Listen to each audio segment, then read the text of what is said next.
All right, first things first. Carson Beck to Miami. First things first, let's get this out the way. Is his girlfriend Hannah Canavan there? Yes. Did that play a little bit of a factor into it?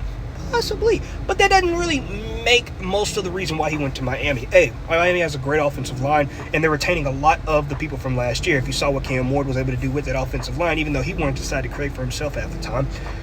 Look what he was able to do, and now he's going to be the number 1 overall draft pick. It's the same story as Cam Ward. Declared for the draft, didn't like the draft stocks, returned to college, go to Miami behind a consistent and great offensive line, a great running game, and then a receiving core that's only going to get better, especially if something major happens. That might happen. Might slight like 20-30% chance if it happens. If it happens, insane.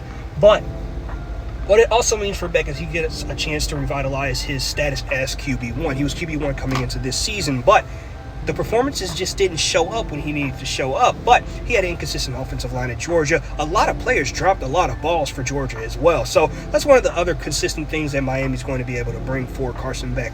A lot of offensive production. Plus, with Miami, as the playoffs are showing, you can have a great offense, but defense wins championships. The quarterback play that's going on right now in the playoffs is just not subpar, to be completely honest with you. So defense wins championships. Miami's going to hire a new defense coordinator. They are already revamped the entire defense, which arguably was the worst defense in the country last season. People are going to say, no, it wasn't this, that, and the third. Miami's defense was terrible because if they had a semblance of a pulse, the Hurricanes would be in the national championship right now just strictly because of what their offense was. So for the Hurricanes, I think it's a great pickup. It's a win-win for both situations. They needed a quarterback, especially what Amari Williams showed. Jude Anderson's good, and especially with what Luke Nickel is probably going to bring in the next couple of years. It's a great person. Carson Beck's a great person to learn under, especially for Luke Nickel, who's possibly going to take the reins in the next coming years. So yeah, great pickup for Miami, genuinely.